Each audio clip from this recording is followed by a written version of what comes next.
굿모닝, 좋은 아침입니다. 오늘은 5월 20일 화요일입니다. 오늘도 말씀 앞에 나오신 여러분들을 주님의 이름으로 축복하고 또 환영합니다. 오늘도 말씀 묵상을 통해 허락하시는 하나님의 은혜와 평강이 여러분들의 삶 가운데 충만하기를 기도하겠습니다. 오늘도 말씀 묵상을 통해 주님을 힘써 알아가시는 저와 여러분들이 될 수 있기를 소원합니다. 오늘 우리에게 주시는 하나님의 말씀은 민수기 26장 1절부터 51절까지의 말씀입니다. 민수기 26장 1절부터 51절까지의 말씀. 오늘 본문 말씀이 좀 깁니다. 여러분들 이미 말씀을 읽으셔서 아실 텐데요. 그 긴 이유가 오늘 본문 말씀의 내용이 이스라엘 백성들의 인구 조사에 대한 그러한 말씀입니다. 오늘 본문에 나오는 이 인구조사는요, 민수기에서 나오는 두 번째 인구조사입니다. 그 첫 번째 인구조사는 민수기 1장에서 진행이 된 것을 저희가 이미 말씀을 통해서 보았습니다. 그리고 약 38년, 거의 40년 만에 이제 다시 두 번째 인구조사가 이루어지고 있는 것이죠. 그 1차 인구조사 후에 그 40년이 채 안 되는, 한 38년이 되는 시간 동안에요, 이스라엘 백성들은 광야에서 정말 많은 경험들을 했습니다. 그러면서 어떤 지파는 인구가 늘어나기도 했지만요, 어떤 지파는 인구가 줄어들기도 했습니다. 하나님께 불순종함으로 하나님의 심판 아래 인구가 줄어들기도 했고요. 어떤 지파는 약 3분의 1 정도의 그 인구가 줄어든 지파도 있었지만, 또 그 광야 생활 속에 하나님께 순종하며 주님을 의지함으로 하나님께서 그들을 축복하심으로 인구가 늘어난 지파도, 약 배가 늘어난 지파도 있었습니다. 이렇게 인구조사를 통해서 사람의 숫자가 늘어나기도 하고 또 줄어들기도 하는 이러한 모든 그 숫자적인 변화를 통해서요, 저희가 발견하게 되는 굉장히 중요한 메시지가 하나 있습니다. 1차 인구조사와 2차 인구조사는 그 대상이 달랐죠. 1차 인구조사의 대상은 출애굽 1세대들이었습니다. 그런데 지금 2차 인구조사의 대상은 출애굽 2세대들이지요. 출애굽 1세대 사람들은 나이가 많아서 이미 광야에서 죽은 그런 사람들도 있었고요. 아니면 불순종의 결과로 하나님의 심판을 받아 죽은 사람들도 많았습니다. 여러분 어제 말씀 기억하시죠?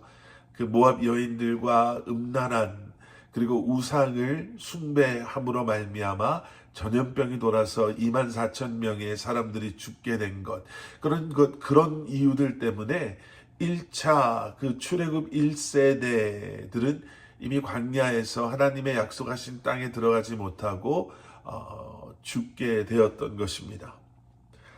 그래서 이 민수기 26장에 나오는 2차 인구조사 이후의 민수기의 말씀은요, 미래에 대한 소망과 또 다가올 복된 삶을 준비하는 내용을 이제 주로 다루게 됩니다.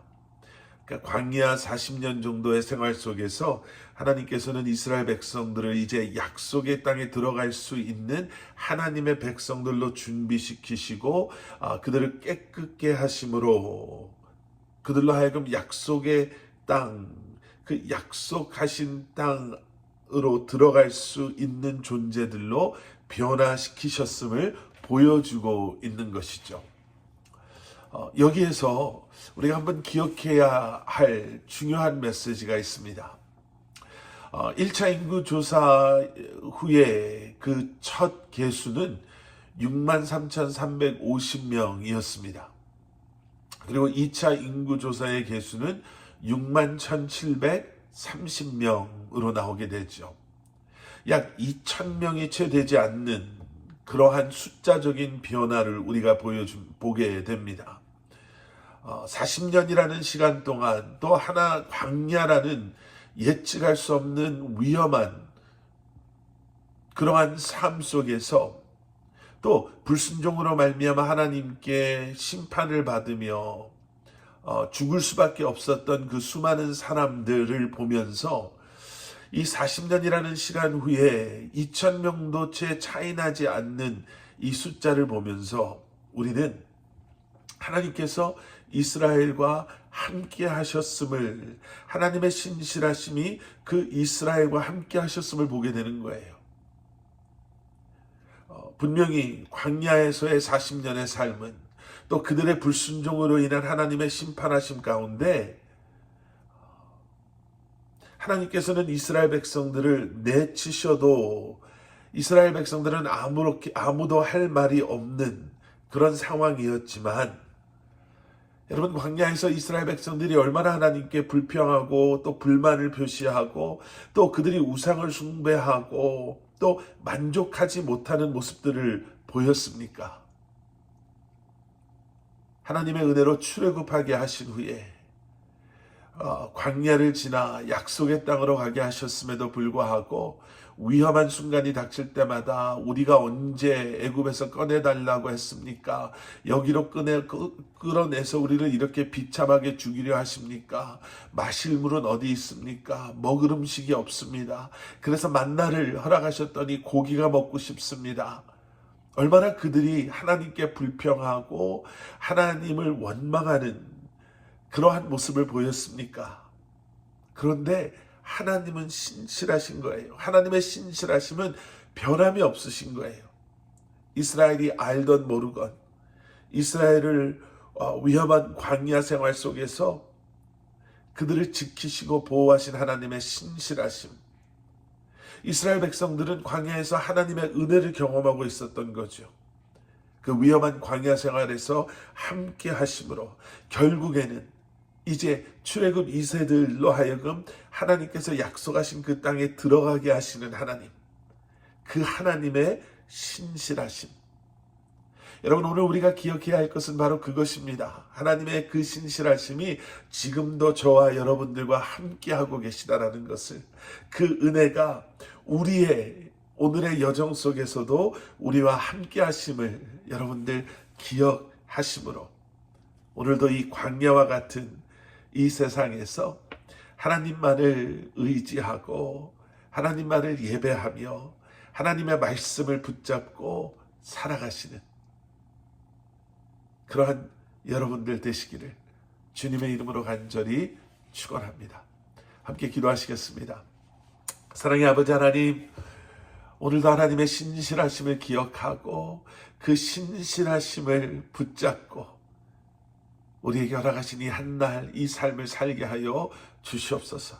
우리가 연약하고 우리가 믿음 없을 때도 하나님의 신실하심이 변하지 않음을 기억하게 하셔서 세상의 그 어느 누구나 다 세상의 어떠함을 의지하고 신뢰하는 것이 아니라 오직 주님 한 분만을 의지하고 신뢰하고 하나님의 말씀을 붙잡고 주님과 동행하며 이 광야와 같은 이 세상 속에서 하나님의 자녀들로 우리에게 허락하신 그 언약의 말씀을 붙잡고 이 한날도 살아가게 하여 주시옵소서.